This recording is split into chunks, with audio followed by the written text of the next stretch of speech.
দেশের ব্যাংক, আর্থিক প্রতিষ্ঠান ও জ্বালানি খাত সংস্কারে কারিগরি ও আর্থিক সহায়তা দেবে বিশ্ব ব্যাংক এবং ইন্টারন্যাশনাল ফাইন্যান্স কর্পোরেশন (IFC) সচিবালয় সংস্থা দুটির প্রতিনিধি দলের সঙ্গে বৈঠক শেষে তথ্য জানান অর্থ উপদেষ্টা ডক্টর সালেউদ্দিন আহমেদ। আর্থসামাজিক উন্নয়নেও বিশ্ব ব্যাংক আর্থিক সহযোগিতা দেবে বলে জানান তিনি।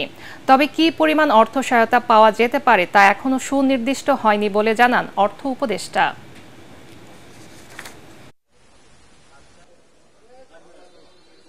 বিশ্ব ব্যাংক কি কি কাজে সহায়তা দেবে আমরা এর আগেও আলোচনা করেছি।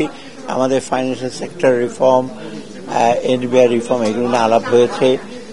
আর আইএফসির সাথে প্রাইভেট ইনভেস্টমেন্ট, প্রাইভেট সেক্টর কিভাবে এগুলো বিশদ আলোচনা করেছি এবং ওরা ওদের সহায়তা, কারিগরি সহায়তা এবং আর্থিক সহায়তা দেওয়ার ব্যাপারে ফার্দার অক্টোবরে যখন আমি যাব সেটা আমরা আরো আলোচনা করব। মোট কথা ওরা সব ব্যাপারে আমাদের সাথে ইতিবাচক, তবে আমাদের কিছু কাজ করতে হবে, কিছু কন্ডিশন আছে, সেগুলো আমরা পালন করব। এই হলো মোদ্দা কথা।